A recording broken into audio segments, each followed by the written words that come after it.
Markup is a reactive templating system by B4 semicolon. It is a library that helps you create reactive HTML templates that does not require a build and can be used on the client or server JavaScript environment to render anything. It solves all your templating needs with a subscription-based reactiveness, which allows it to be fast and efficient when it comes to DOM manipulation and rendering. Out of the box, it is about an 18 kilobyte package you can feel confident including in your client or server project to render HTML efficiently and quickly. Markup is powerful, but it remains simple, offering just 3 core simple APIs to interact with and a few helper functions and utilities to help you with the rendering needs.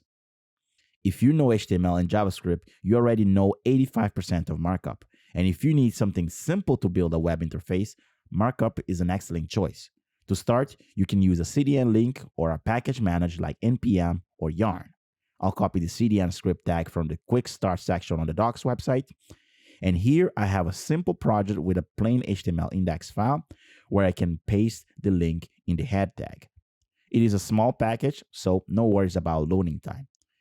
In the body tag, I can add a script tag where I can access Markup APIs via BFS Markup global object it creates. The core APIs are HTML, state, and helper, which we will learn in this training. Alternatively, I can use NPM. So I'll open my terminal, copy the installation command from the document page, and run it.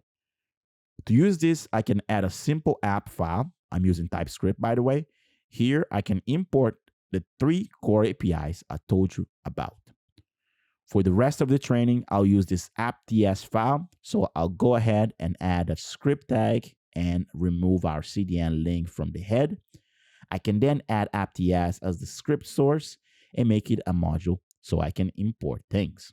To finalize, I'll add a div with an app ID where I'll be rendering everything. Just for your information, I'm using vanilla TypeScript Vite project. And to run it, all I need to do is run the npm start command. Check our blank page, and I can also bring up the console to inspect everything. Now we are ready to start the training.